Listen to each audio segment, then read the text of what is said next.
बोलो।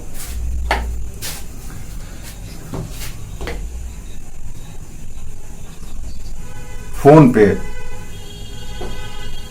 Phone phone पे कैसे पढ़ेगा बच्चा? फोन पे दिमाग में नहीं जाएगा ना। हार्ड कॉपी आपको चाहिए, हार्ड कॉपी चाहिए, बोलो। हाँ,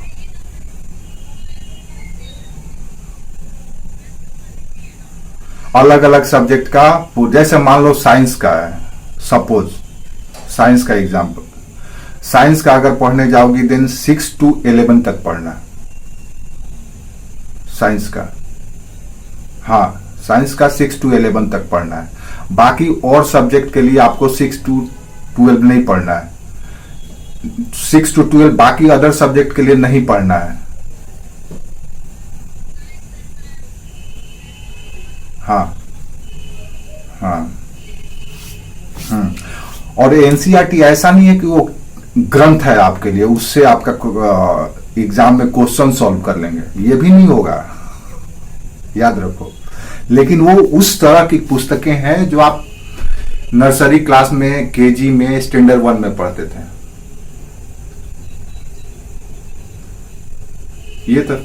ये तो शुरू से ही चैनल चालू था, आज से नहीं, शुरू से।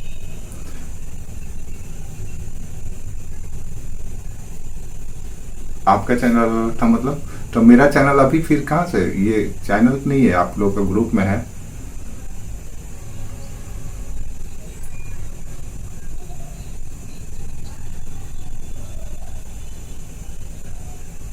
नहीं, ये तो पहले से ही चल रहा है मेरा, याद से नहीं है, पहले से ही है। दिन में आप लोग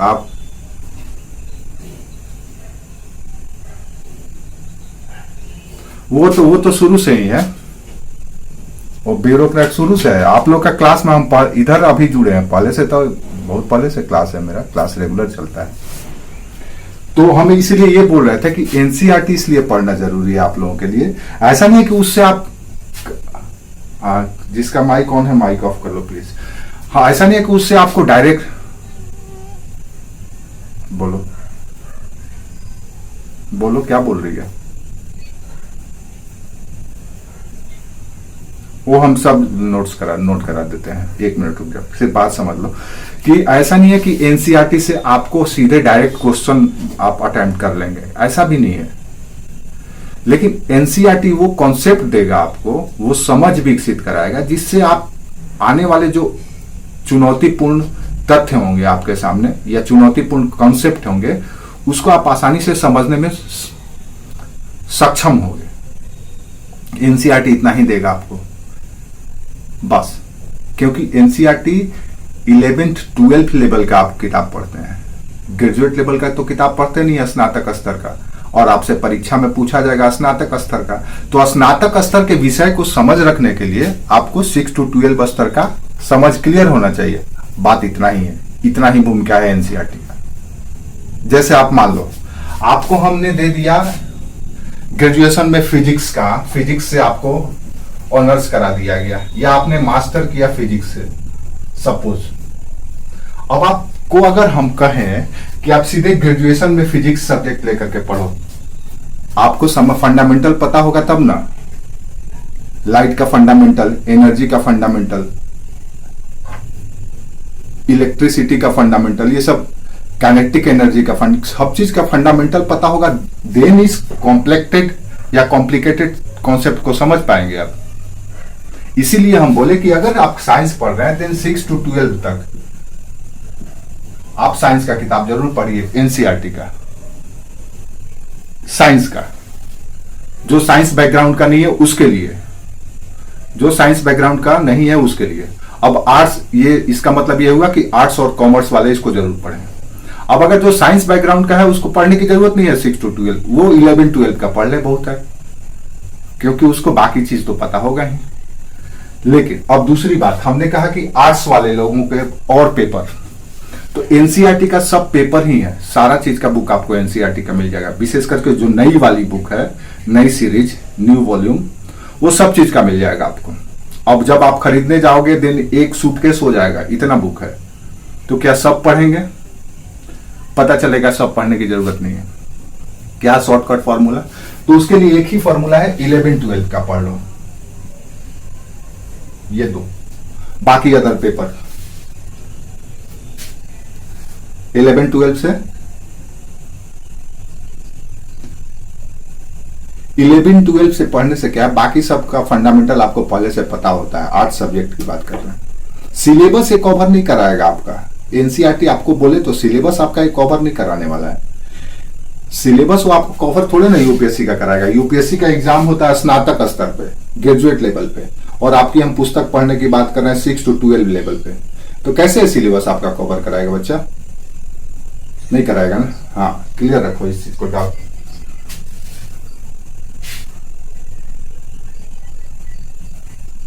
very good, very good, very good. यही चीज हम बताना चाह रहे थे, आप अच्छे तरीके से बता दिए। सही बोल रही है राजेश। तो आपको ये चीज समझना होगा, ये समझना होगा। एनसीईआरटी का बुक इसलिए हम बार बार कर रहे हैं। एक बार मत पढ़ो, 4 बार पढ़ लो उसको। जैसे ही पढ़ोगे ना, उसका फंडामेंटल क्लियर होगा, देन हमारी बातों को बड़ी जल्दी समझ जाओगे। या कहीं भी अगर आप पढ़ रहे हैं, देन उनकी बातों को भी बड़ी जल्दी समझोगे। और जहां नहीं समझ में आ रहा होगा, वो सर समझाएंगे आपको, जो भी सर के से आप टच में होंगे, या जहां भी पढ़ रहे हैं या पढ़ रहे होंगे या पढ़ेंगे। हाँ, पावर बढ़ जाएगा।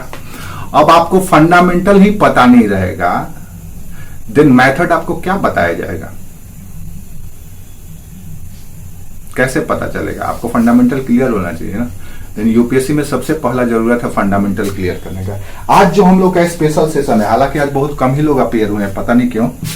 ठीक है, अच्छी बात है। लेकिन ये सेशन का एक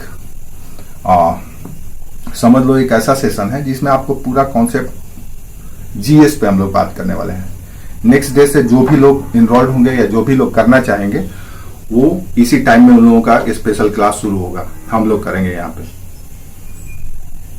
हाँ, जिनको भी इंटरेस्ट होगा, जिनको लगेगा कि नहीं हम करना चाहिए, ज्वाइन करना चाहिए, देन वो उनको कर लेना है। आज हम इसलिए सेशन रखे हैं ताकि देखो उधर का इशू, उधर का जो भी इशू है, उधर का इशू उधर ही सलट सकती है। हम उसमें कुछ भी, मेरा कोई रोल नहीं है वहां पे। नहीं, तो होपलेस नहीं होना है। संजोग है, फायदा है, अच्छा है कि आपको अपॉर्चुनिटी मिला, हमें भी सौभाग्य मिला आप लोगों के साथ देने का, और सिंसियर स्टूडेंट को पढ़ाने का हमें भी मौका मिला, हमें भी अच्छा लग रहा है। हम भी चाह रहे थे कि सिंसियर लड़के मिले जो रिजल्ट दें। तो देखो, एक बात समझ लो, सिंपल सा बात, यूपीएससी की तैयारी के दौरान आपको बहुत कुछ अनुभव होने वाला है। इसीलिए यूपीएससी में सेलेक्टेड लड़का कंप्लीट पर्सनालिटी रखता है। उसका व्यक्तित्व पूरी तरह से कंसाइज हो जाता है, कॉम्पैक्ट हो जाता है, वैरायटी ऑफ टैलेंट उसके पास होता है। क्यों होता है? क्योंकि इस दौरान वो बहुत कुछ अनुभव कर लेता है। ठोकर भी खाता है, गिरता भी है, उठता भी है, स्वयं को मजबूत करता है, कभी हार भी जाता है, फिर खड़ा होता है। ये 6 अटेम्प्ट का जो चक्कर है ना, हम लोग के समय 3 ही 4 हुआ करता था। ये जो 6 अटेम्प्ट का चक्कर है ना, ये परीक्षा, ये अग्नि परीक्षा है। और ये अग्नि परीक्षा के दौरान आप इतने रास्ते से गुजर चुके होते हैं कि आप पूरी तरह से एक अनुभवी या सिद्धस्थ खिलाड़ी बन जाते हैं। तो ये आपको यूपीएससी अनुभव देता है, और इस तरह का अनुभव जो आपको अभी तक से मिल रहा है, ये चलता ही रहेगा सिलेक्शन के दौरान।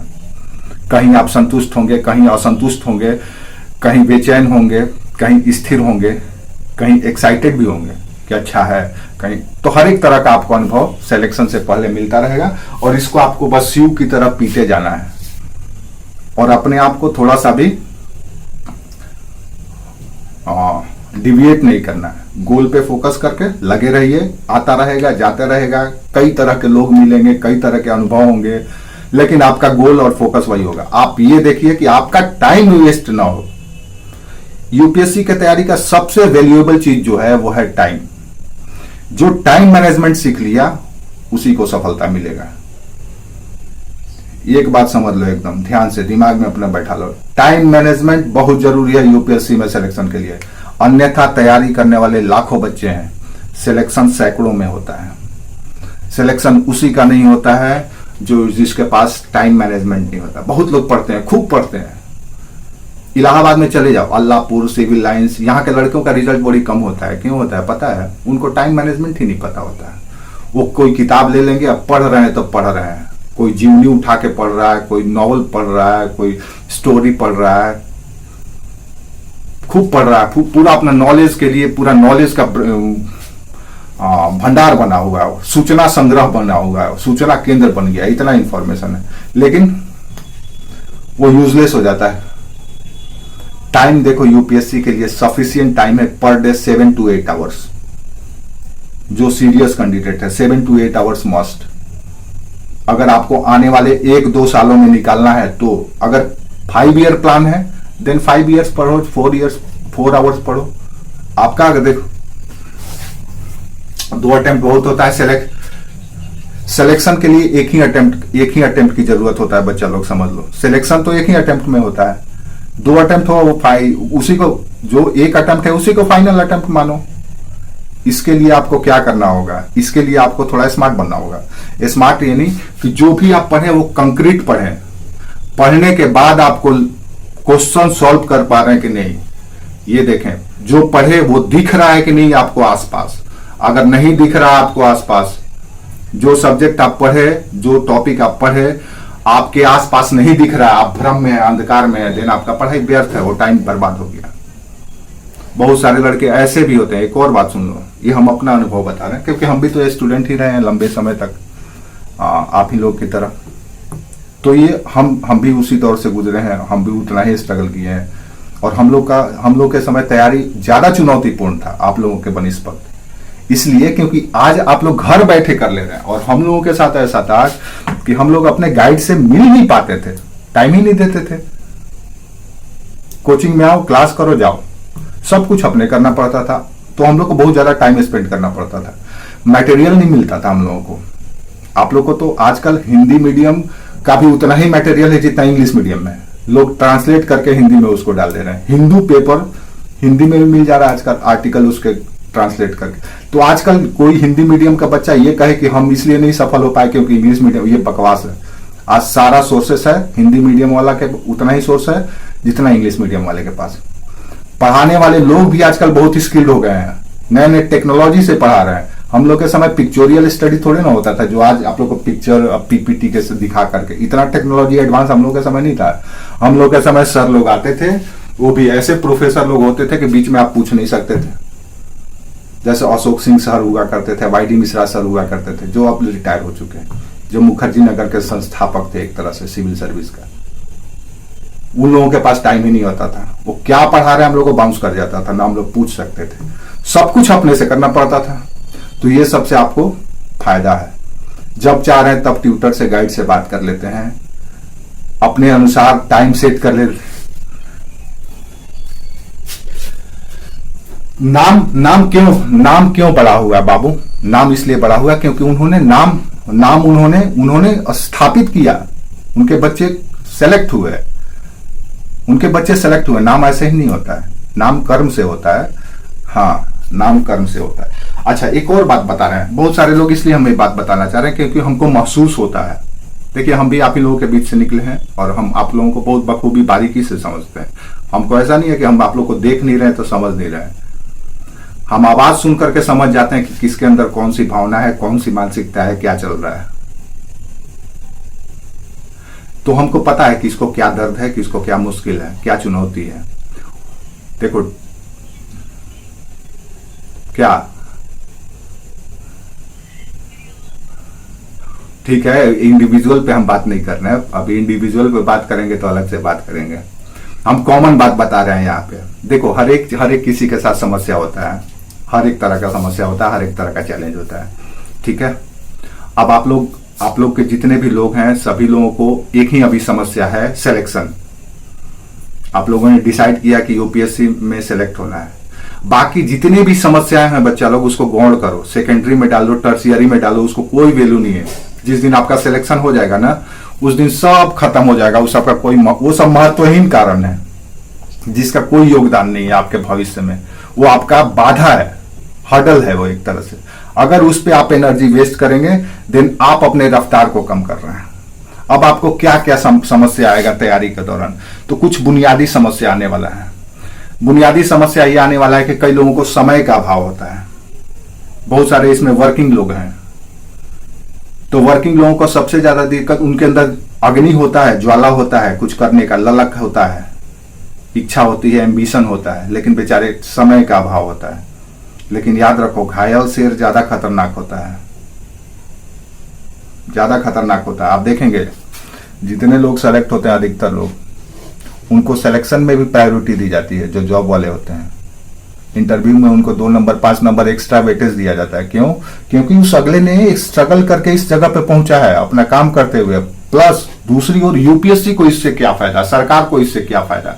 तो सरकार को बहुत फायदा है। आपने जो 12 साल 15 साल 7 साल जो जॉब किया है, आपने जो एक्सपीरियंस हासिल किया है, वो सरकार भुनाएगी आपसे। आपका वो स्किल सरकार के काम आएगा। इसलिए कोई भी सर्विस वाला है तो उसको अगर कोई समस्या है समय का, तो वो उसको फायदा भी मिलने वाला है बोर्ड में। ये ध्यान में रखो, मेंस में नहीं मिलने वाला है, ना तो पीटी में मिलने वाला है, लेकिन बोर्ड में जब जाओगे तो बोर्ड वाला सबसे पहले पूछेगा, अरे वाह आपने इतने साल जॉब किया है। अच्छा, इंटरव्यू भी आपका उसी पे फोकस्ड हो जाएगा। और मजेदार देखिए, आप जिस फील्ड से जॉब करके जा रहे हैं, तो आपका आधा इंटरव्यू तो वहीं पे फोकस्ड हो जाएगा, जिस क्षेत्र में आप काम कर रहे हैं। और वहां पे आपको कुछ इधर उधर इफ बट होगा नहीं, इधर व इधर होगा नहीं, सीधे आप टू द पॉइंट जवाब देंगे और अपने अनुभव के साथ देंगे, विथ कॉन्फिडेंस देंगे। तो वहां पे आप लीड कर जाते हैं। इसलिए कोई भी अगर कोई सर्विस होल्डर है या कोई वर्किंग है, तो उसको अदरवाइज मत ले, आपके लिए पॉजिटिव चीज है। ठीक है?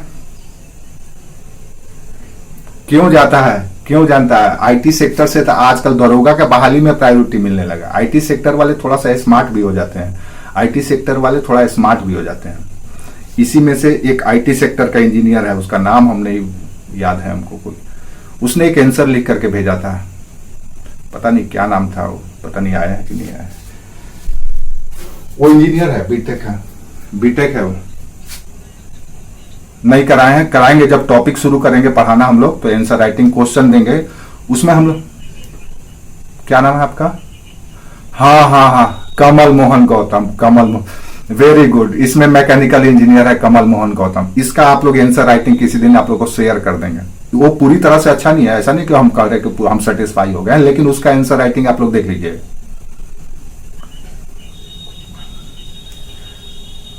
हाँ, बहुत अच्छा है, बहुत अच्छा है बच्चा। वो निगेटिव हम सेंस में नहीं बोल रहे हैं, बहुत अच्छा है वो। उसका आंसर राइटिंग देखिएगा आप लोग, इतने लोग भेजे हैं, उसका भी देख लीजिएगा आप लोग। तो क्यों? क्योंकि उन लोग का हम कर देंगे। तो वो ऐसा नहीं है कि वो कंप्लीट आंसर है, उसमें अभी वो कमल इस बात को एडमिट भी कर रहा कि अभी उसके पास बुक नहीं था, देन उसको बेचारा को जितना पता था उसने लिखा, लेकिन अच्छा लिखा है, जो भी लिखा है साइंटिफिक है। आप लोग भी भेजे हैं, अब सोचो। हाँ बोलो।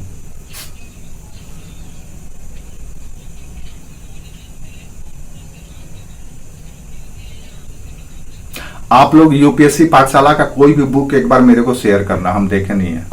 देखो वहां का अनुभव मेरे पास ज्यादा नहीं है, जिसके पास भी है, अगर कोई पिक्चर हो उसका इंडेक्स जिसके पास आया है,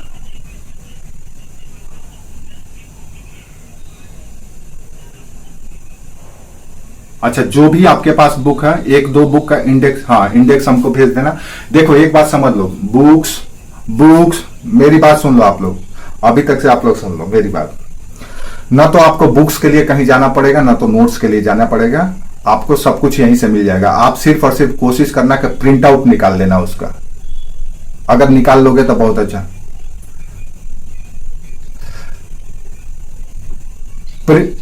हाँ बस हम आप लोग को दे देंगे। अब नोट्स तभी काम, एक और बात याद रखो लड़कों, बच्चा लोग, किसी दूसरे का नोट्स पे डिपेंड मत हो, ये बड़ी घातक होता है। नोट्स आपका खुद का होना चाहिए, दूसरे का नोट्स यूजलेस है। हम बहुत सारे बच्चों को देखते हैं कि नोट्स के पीछे बड़ी भागते हैं, वो घातक है, वो ड्राई हो जाता है। नोट्स आपका तभी काम आएगा जब कॉन्सेप्ट क्लियर हो, उस पर कमांड हो, देन वो आपको रिवीजन करने में मदद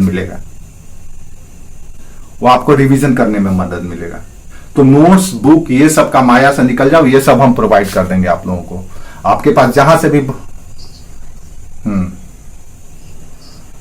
बोला, ऑप्शनल पेपर हम बता रहे हैं, ठीक है, कोई बात नहीं, डिसाइड नहीं किया है, कोई दिक्कत नहीं है। ऑप्शनल पेपर वही डिसाइड करो जिसको पढ़ने में आप रोमांचित महसूस करते हो और जिसमें आपको गाइडेंस आसानी से मिल जाए। जिसमें आपको पढ़ने में कंफर्टेबल हो, एक्स्ट्रा एफर्ट लगाना ना पड़े, आप आसानी से समझ ले रहे हो, आसानी से लिख ले रहे हो, और सर आपको अच्छे नंबर भी प्रदान कर दे रहे हैं कि हाँ इतना नंबर होना चाहिए इसमें, वही ऑप्शनल पेपर है। वो कोई पेपर ऐसा ना हो जिसमें आपको मार्गदर्शन की समस्या हो जाए। हाँ, काजल कुछ पूछना चाहती है। मनोज सर,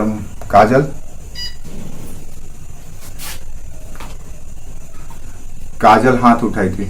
हाँ बोलो, क्या पूछना था? ठीक है, तो हमारा ये कहना है कि कोई भी ऐसा पेपर डिसाइड मत करो जिसमें आपको मार्गदर्शन आसानी से न मिले, जिसमें मटेरियल या कंटेंट आसानी से न मिले,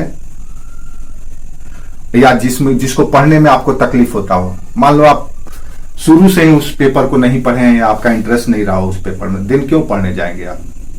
वही सब्जेक्ट लो। देखो यूपीएससी में हर एक पेपर में उतना ही नंबर मिलता है, ये बहानाबाजी है कि उसमें नंबर मिला। उसमें अगर ऐसा होता तो सारे बच्चे आईएएस साइंस बैकग्राउंड वाले ही होते। श्रुति शर्मा तो बेचारी हिस्ट्री और पता नहीं क्या लेकर के पिछले बार वो टॉप की है। हिस्ट्री और क्या था उसका, हिस्ट्री ही था, हिस्ट्री से टॉप की ना। तो कोई मायने नहीं रखता है। आप टॉप 4 में देखो, टॉप 5 में एक उसमें कंप्यूटर साइंस वाली है 4th रैंक का, बाकी सब तो आर्ट्स ह्यूमैनिटी पेपर वाले हैं। तो इसलिए ये बहाना है, एक्सक्यूज है। यूपीएससी को उससे कोई लेना देना नहीं है कि आपका पेपर क्या है। यूपीएससी को बस वो चाहिए कि आपसे जो पूछा गया है क्या आप उतने स्मार्ट हैं कि उसको, उसके दिल के, उसके मन की बातों को समझ रहे हैं, उसके प्रश्नों को समझ रहे हैं और आप उसी तरह से जवाब दे रहे हैं। बस मार्केट में, किसी भी मार्केट में, किसी भी बिजनेस में, किसी भी अनस्टेबल सेक्टर में अगर आपको एस्टेब्लिश होना हो, देन आपको फीलिंग को समझना होगा सामने वाले का कि वो क्या चाहता है। आप देखो ना, बहुत सारे कलाकार हैं एक्टर है, लेकिन कुछ ही कलाकार स्टारडम को हासिल करते हैं, सुपर स्टार बनते हैं। सब क्यों नहीं बनते हैं? एक ही डायलॉग को 4 कलाकार से बोलवाइए, दिन चारों कलाकार अलग अलग तरीके से बोलते हैं और सबका, आप लोग सुन पा रहे हैं? सुनाई दे रहा है आप लोगों को?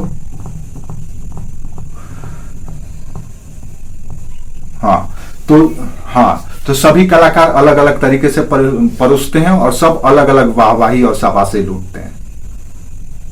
क्यों नहीं हमेशा हर पिक्चर अमिताभ बच्चन का सुपरस्टार सुपर हिट हो जाता है, शाहरुख खान का, सलमान, हर पिक्चर नहीं होगा। वो आप जिस दिन फीलिंग नहीं समझेंगे सामने वाले के, एग्जामिनर का फीलिंग नहीं समझेंगे, बोर्ड मेंबर का फीलिंग नहीं समझेंगे, देन आप कुछ नहीं कर सकते। आप चाहे कितना भी इंटेलेक्चुअल हो। सर पॉलिटिकल ऑप्शनल के लिए कौन सी बुक बेटर रहेगी? ठीक है, पॉलिटिकल ऑप्शनल के लिए सबसे पहले इग्नो का बुक पढ़ लेना। पॉलिटिकल साइंस के लिए इग्नो का बुक वो अच्छा बुक है। बाकी ऑप्शनल पेपर पे किसी दिन हम लोग बात करेंगे, तो वो अलग बात होगा, जिस दिन हम लोग बात करेंगे कौन कौन सा पेपर लेना चाहिए। तो ये बहानाबाजी नहीं रखना है। आपको जो भी पेपर अच्छा लगता है वो पेपर आप रख लो, चॉइस आपका है। ये देख लो कि आपको उसमें प्रॉपर गाइडेंस मिल जाएगा कि नहीं मिलेगा, क्योंकि बिना गाइडेंस का आपका एनर्जी थोड़ा सा वेस्ट होगा। कुछ लोगों को आप इंटरव्यू में सुने होंगे, अक्सर बोलते हैं हम कोई गाइड का जरूरत नहीं पड़ा, कोई है। उनको शुरू से ही वो गाइड परिवार से, दोस्त से, समाज से या इर्द गिर्द उनके कुछ ऐसे लोग रहे होंगे जो इस फील्ड के होंगे, वो उनको मदद करते होंगे। इसलिए भ्रम में मत रहिए। आप खुद देखो ना, बिना गाइड का आप कहाँ पे हो। सर सोशियोलॉजी ऑप्शनल का बुक कौन सा सही रहेगी, ये सब चीज हम लोग अलग से बात करेंगे, आप लोग को बता देंगे।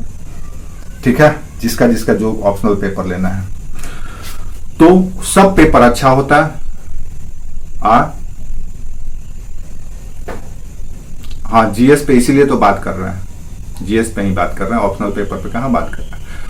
तो इसीलिए ये जरूरी है कि आप खुद डिसाइड कर लो आपको जो अच्छा लगता है, जिसमें आपको लगता है कि ये पेपर में आप अच्छा मजा आता है आपको पढ़ने में, आसानी से नोट्स मिल जाता है, आसानी से टेक्स्ट मिल जा रहा है, रिसोर्सेस आपके पास आसानी से, गाइड आपके इर्द गिर्द जो है वो आपको अच्छा पढ़ा दे रहे हैं और आप समझ जा रहे हैं, तो आपके लिए अच्छा है। तो ये इशू है। ऑप्शनल लेना कौन सा चाहिए ये आपको डिसाइड करना है। जैसे हम यूपीएससी में अपना ऑप्शनल चेंज कर दिया करते थे, एक बार चेंज कर दिए थे। जैसे शुरू में मेरा ऑप्शनल था हिस्ट्री और ज्योग्राफी, तो ज्योग्राफी में मेरा नंबर कम आया, देन हम ले लिए फिलोसफी। तो ये आपके ऊपर डिपेंड करता है कि आप क्या लेते हैं। फिर एक दिन कुछ दिन हमको मन किया हिंदी लिटरेचर, फिर कुछ दिन हमको मन किया था हिंदी लिटरेचर और फिलोसफी से देने का, तो कुछ दिन हिंदी लिटरेचर भी पढ़े, लेकिन हिंदी लिटरेचर हम उतना कंफर्ट फील नहीं किया, तो हम वापस अपना हिस्ट्री और फिलोसफी से दिए। पहला मेरा हिस्ट्री और ज्योग्राफी। क्या है आपका?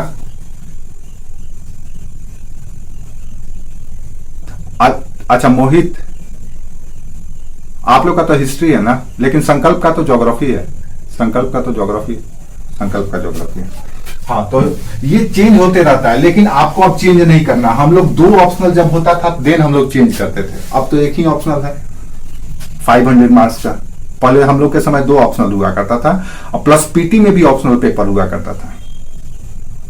जो आप लोग सीसेट पढ़ रहे हैं, सीसेट के जगह पे हम लोगों का ऑप्शनल पेपर होता था और एक जीएस का पेपर होता था, तो इसलिए हम लोग का थोड़ा सा अलग था। और ऑप्शनल पेपर ही हम लोग को सिलेक्शन दिलाता था, आज भी ऑप्शनल पेपर ही आप लोग को सिलेक्शन दिलाएगा, ये भी याद रख लो। जीएस का पेपर में लगभग सबको एवरेज मार्किंग ही मिलता है, दिया जाता है, क्योंकि उसमें बहुत एस्पेक्ट है और अलग अलग स्कॉलर के पास जीएस का कॉपी जाता है, देन वो अलग अलग तरीके से नंबर देता है। लेकिन ऑप्शनल पेपर वाले ऑप्शनल उसी प्रोफेसर के पास कॉपी भेजा जाता है, जैसे जेएनयू, बीएचयू या जो भी दिल्ली यूनिवर्सिटी के प्रोफेसर हैं, उन्हीं के पास कॉपी भेजा जाता है, वही चेक करते हैं। भेजा किया जाता है, आकर के आयोग में चेक करते हैं, कमीशन में। तो आपको ऑप्शनल, हाँ बोलो।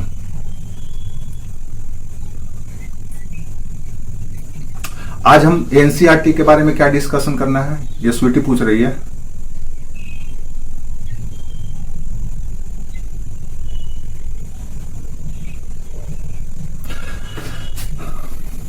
देखो ठीक है, देखो ठीक है। आप लोगों को हम एनसीईआरटी का बुक भेज देंगे पीडीएफ में, जो हमको अच्छा लगेगा कि आप लोग इसको पढ़ लीजिए। हम आप लोगों को ग्रुप में भेज देंगे, ठीक है। जो हमको अच्छा लगेगा कि ये सब आप लोग पढ़िए, तो आपका काम होगा कि आप एक, ऐसा नहीं कि फुल टाइम उसी को पढ़ना, आपको 2 काम अभी करना है। देखो बच्चा लोग, मेरी बात ध्यान से सुन लो।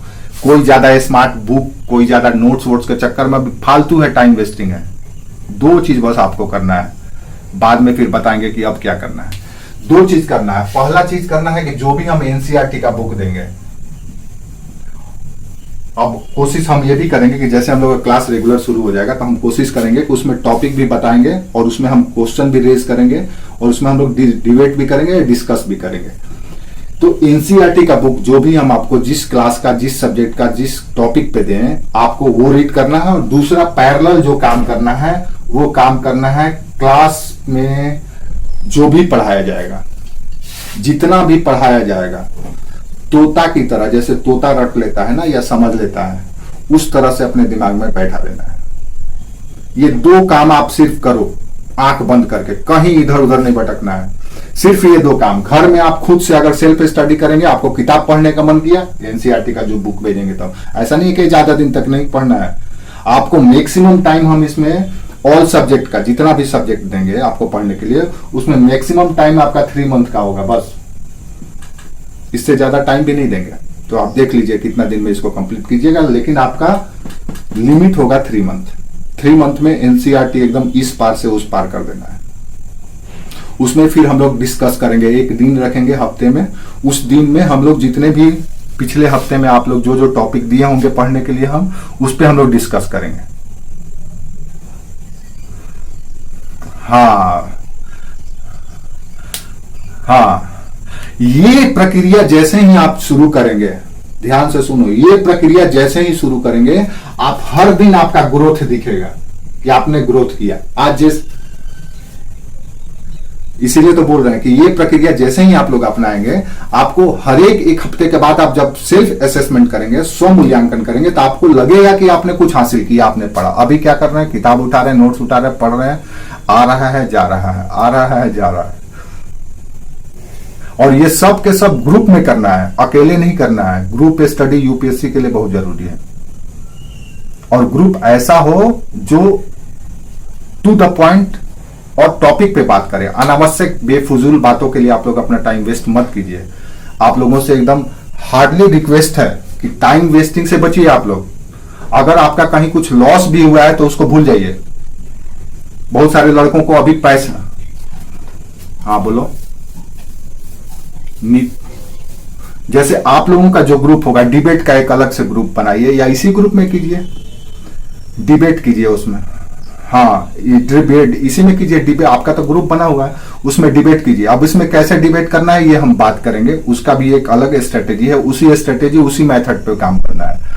तो ये दो बुनियादी काम करना है। एक एनसीईआरटी वो बुक जो हम देंगे, जो टॉपिक हम डिसाइड करेंगे वही टॉपिक पढ़ना है, और उस पे जो हम हर हफ्ते बताएंगे कि ये टॉपिक पे आप लोगों को इतने दिन में, 4 दिन 5 दिन में पढ़ लेना है।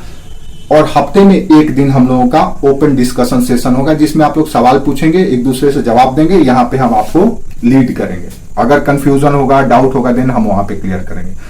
समझ में आया मेरी बात? ये एनसीईआरटी बेस्ड होगा, एनसीईआरटी बेस्ड होगा। दूसरा बात क्लास का होगा। अब क्लास में कई स्ट्रेटेजी है। क्लास में हम लोग 2-3 पहलुओं पर बात करेंगे। सबसे पहला तो कॉन्सेप्ट यानी संकल्पना। क्लास का सबसे बुनियादी जो आवश्यकता जिस चीज की है, आपको क्लास से आपको क्या फायदा होगा, तो आपका कॉन्सेप्ट क्लियर कराएगा। जैसे अभी तक से आप लोग हिस्ट्री पढ़ रहे हैं, तो हिस्ट्री पढ़ते होंगे तो अजीब तरह का लगता होगा। अब हिस्ट्री आपको अच्छा वैसा नहीं लगेगा। हिस्ट्री क्या, चाहे ज्योग्राफी हो, चाहे एथिक्स हो, कोई भी पेपर की हम बात कर रहे हैं, आप इसलिए आपको अलग या दूर महसूस होता है क्योंकि आपको बताया है उसी तरीके से जाता है कि वो दूर है और आप अलग है। वो अलग चिड़िया है, आप अलग जंतु हैं। इस तरह से पढ़ा ही दिया जाता है और आप अपने आप को अलग महसूस कर लेते हैं और उसके पीछे भागते रहते हैं, और वो आगे आगे भागता है, आप पीछे पीछे दौड़ते रहते हैं, कभी एकाकार नहीं हो पाता है। तो संकल्पना आपको क्लास से मिलेगा। दूसरा चीज जो अति महत्वपूर्ण है, इसी संकल्पना पर आधारित होगा संभावित प्रश्न जो आपसे पूछे जाएंगे एग्जाम में। दूसरा महत्वपूर्ण चीज जो हम लोग जब क्लास खत्म होगा जिस टॉपिक पे, तो खत्म होने के बाद हम लोग डिस्कस करेंगे कि ये क्वेश्चन है, प्रोस्पेक्टिव क्वेश्चन, और उसको हम लोग फिर आंसर राइटिंग करेंगे। जो अक्सर अभी हमसे बार बार कोई पूछ रहा था, सर आंसर राइटिंग कब कराएंगे, आंसर राइटिंग कब कराएंगे। तो आंसर राइटिंग हम तभी कराएंगे जब हम कोई टॉपिक या एरिया कवर कर लेंगे। जब आपको कॉन्सेप्ट दे देंगे, समझा देंगे, मटेरियल दे देंगे, तब हम आपसे उस टॉपिक से जो संभावित प्रश्न होगा, जो पूछा जा सकता है, उस पर हम लोग बात करेंगे और आपको आंसर राइटिंग करवाएंगे। तो दूसरा सेगमेंट होगा आपका संभावित प्रश्न का, जो पीटी और मेंस दोनों ही समाहित होगा। पीटी में क्या पूछा जा सकता है, मेंस में क्या पूछा जा सकता है, पूछा गया है, पूछा गया था और पूछा जाएगा। ये तीनों एस्पेक्ट हम लोग देखेंगे। तीसरा जो चीज बेनिफिट होने वाला है आपको, एक तो संकल्पना, दूसरा संभावित प्रश्न, और तीसरा जो एरिया आपको क्लास में मिलेगा वो मिलेगा हर एक टॉपिक में फोकस्ड एरिया। आप कह सकते हैं कि फोकस्ड को हिंदी में क्या कहते हैं? फोकस्ड का हिंदी पता है? संकेंद्रित क्षेत्र। हाँ, संकेंद्रित क्षेत्र, वेरी गुड, केंद्रित क्षेत्र। तो फोकस्ड एरिया जो ये कहां पे काम आएगा? ये तब काम आएगा जब आप एग्जाम देने जा रहे होंगे। 2 महीना 1 महीना बचा होगा आपका एग्जाम का, और उस समय हम लोग क्लास के दौरान भी हम लोग जिक्र करते चलेंगे कि ये एरिया फोकस्ड है, इसको एकदम, बाकी सब एरिया अगर कमजोर हो तो भी चलेगा, लेकिन ये इस पर कमांड करके रखना क्योंकि इस बार पूछा जाएगा। तो संभावित क्षेत्र या फोकस्ड एरिया, ये 3 चीज आपको क्लास से मिलने वाला है।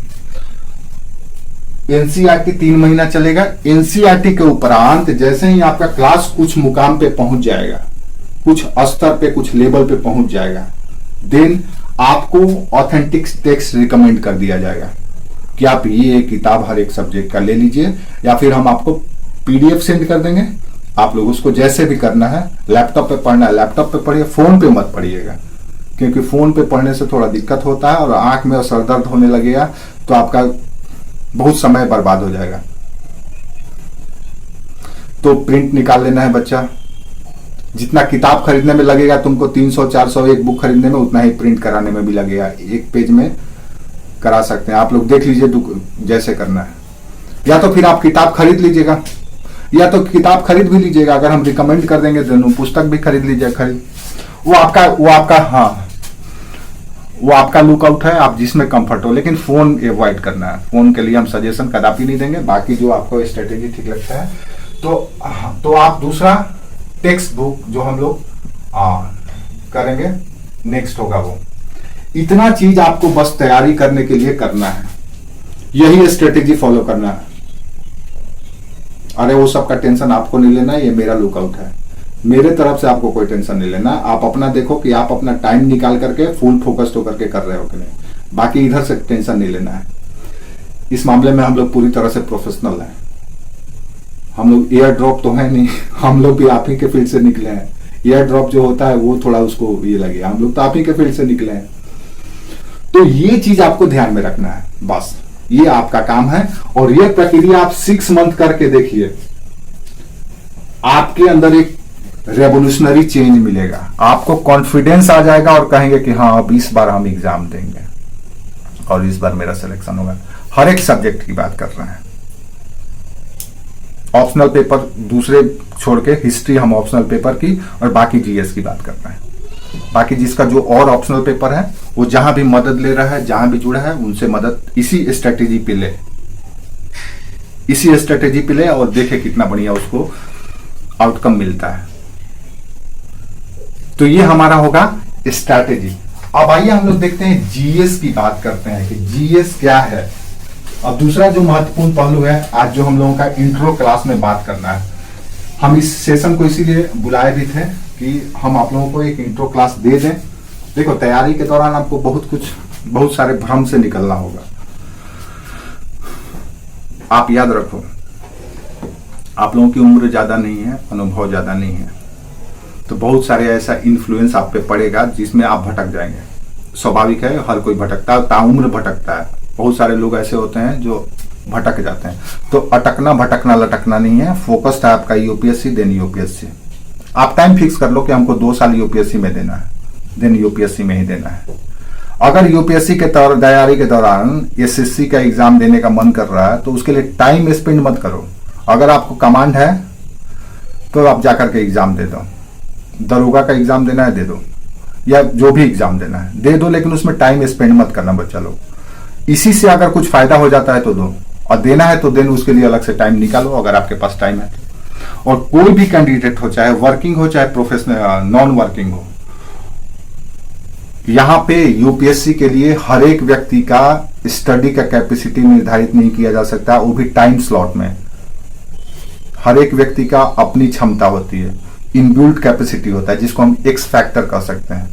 उसमें अपना कुदरत दिया हुआ है कि उसका इतना कैपेसिटी होगा। जैसे देखोगे बहुत सारे स्मार्टफोन है, कुछ स्मार्टफोन 10 मिनट यूज करेंगे देन हिट कर जाएगा, कुछ स्मार्टफोन है जो घंटों यूज करे एकदम कूल रहेगा, कुछ स्मार्टफोन है कि कुछ दिनों के बाद हैंग करने लगता है, वायरेटेड हो जाता है, स्पैम आ जाता है, ट्रांस फाइल इकट्ठा हो जाता है, पता नहीं क्या क्या हो जाता है और बेचारा लटक जाता है, भटक जाता है। कुछ होता है कि एकदम हर एक सिचुएशन में फाइट करते हुए प्रॉपर फंक्शन करते रहता है। तो ये आपका कैपेसिटी है, किसी दूसरे से आपको कंपेयर न तो करना है न तो वो किसी काम का है। आपको अपना आउटफिट, अपना प्रेजेंटेशन दिखाना है, यहाँ पे अपना व्यक्तित्व को साबित करना है, न कि दूसरे का अनुकरण करना है। गांधी का अनुकरण नहीं करना है कि गांधी हमको बनना है, अनुकरण न मत कीजिए। जब तक आप अनुकरण करते रहेंगे दूसरे का, देन आप हमेशा फॉलोअर बने रहेंगे, फॉलोअर बना नहीं सकते हैं। फॉलोअर बनाने के लिए आपको लुक डिफरेंट, थिंक डिफरेंट और डू डिफरेंट करना पड़ेगा। और यूपीएससी को यही चाहिए भैया, किसी का अनुकरण की जरूरत नहीं है उसको फॉलोअर लकीर का फकीर नहीं चाहिए। और ये हर चीज में आपको दिखेगा, आप जो पढ़ रहे हैं, जो लिखेंगे वो सब में दिखेगा, जो अलग दिखेगा वही बिकेगा। और सबका अपना अपना कैपेसिटी होता है, अपनी अपनी क्षमता होती है, सबका अपना अपना अपॉर्चुनिटी होता है, कुदरत ही दिया है उसको। आप सिर्फ और सिर्फ संतुलन स्थापित करने की कोशिश करते हैं। इसलिए फॉलोअर नहीं बनना, अपने तरीके से जैसे कंफर्ट हो, जब टाइम मिले। किसी किसी का होता है कि रात को पढ़ने का आदत होता है, लेकिन हम रात को पढ़ने का आपको सजेशन नहीं देंगे, क्योंकि आपको एग्जाम दिन में देना होगा और दिन में जाएंगे तब उस समय नींद आएगा, आलस आएगा, क्योंकि आप तो दिन में सोने का आदी है। तो उसको बचना है, लेकिन लेट नाइट नहीं पढ़ना। लेकिन कुछ लोगों को लेट नाइट पढ़ने का आदत है, तो उसको लिमिट कर दीजिए और लेट नाइट पढ़िए अगर आपको टाइम मिलता है तो। लेकिन इसको हैबिट मत बनाइएगा, उसको कमजोरी मत बनाइएगा कि दिन में आपको नींद नहीं आता है, दिन में नींद आता है और रात को आप चमगादड़ की तरह जगते हैं, तो एग्जाम में इसका असर पड़ेगा। इसका आपको ख्याल रखना है। ये अपना कैपेसिटी है, किसी का फॉलोअर नहीं बनना है, ये सब चीज अपने व्यक्तित्व में जितना जल्दी हो सके विकसित कर लीजिए आप लोग। कोई जरूरी नहीं है कि स्वीटी 10 बजे किताब खोल करके पढ़ रही है तो आप भी 10 बजे पढ़ेंगे। आप 4 बजे भोरे में पढ़ लिए होंगे या रात को 9 बजे पढ़ेंगे। आप अपना देख लीजिए कि आपका बॉडी कब सपोर्ट कर रहा है, आपका माइंड कब सपोर्ट कर रहा है, आपका क्या जो IQ है, जो आपका ब्रेन पावर है, वो कब प्रॉपर तरीके से काम करता है। वो आप पे निर्भर करता है, किसी दूसरे पे नहीं। वो सब आपको देखना है। ये आपका लुकआउट है, न कि मेरा, न तो दूसरे का, न तो तीसरे का। इसलिए टाइम का ये नहीं सोचना है कि टाइम हम कब पढ़ें, कितना पढ़ें, वो आप देख लीजिए। सर आप लेक्चर बहुत अच्छा देते हैं, ऐसा देते हैं कि एकदम मोटिवेट कर दे। ये कौन है? मोटिवेट नहीं बच्चा, हम अपना अनुभव शेयर करते हैं। हम अनुभव शेयर करते हैं कि हम क्यों नहीं सेलेक्ट हुए। आज भी हमको मलाल होता है इस चीज का। हमारे साथ के लड़के आज सेक्रेटरी बन गए हैं। आज आप देखते होंगे हेल्थ सेक्रेटरी बना हुआ है, क्या नाम है उसका, चश्मा पहन के आता है, आप देख रहे होंगे। कोरोना काल में बहुत लाइमलाइट में आया था, लव कुमार। हमारे साथ का हम दोनों एक ही साथ इंटरव्यू दिए थे। आज देखो वो कहाँ पे, हम कहाँ पे। तो इसलिए हम नहीं चाहते हैं। एक बात याद रखो, failure is the pillar of success. जो फेल होता है ना, वही सफलता का स्तंभ खड़ा करता है। इसलिए हम आप लोगों को ये सब बात शेयर करते हैं, क्योंकि ये फैक्ट है, ये अनुभव किया हुआ चीज है। और वो सब चीज ऐसा, हाँ, दिखता है, क्योंकि हम भी अनुभव किए हैं। ये आपको भी अनुभव करना है, आपको भी आएगा। ऐसा नहीं है कि नहीं आएगा, आपकी भी नंबर आएगी, सबकी नंबर आएगी। यूपीएससी किसी को बख्शता नहीं है। यूपीएससी ये मत सोचो कि किसी के साथ मासूम व्यवहार करता है, किसी के साथ ब्रूटल व्यवहार करता है। उसके लिए सब मुर्गा है। कोई ईद के दिन कटेगा, कोई बकरीद के दिन कटेगा, कोई वलीमा में कटेगा, लेकिन कटेगा ही। कोई विजयादशमी को कटेगा, लेकिन कटेगा ही।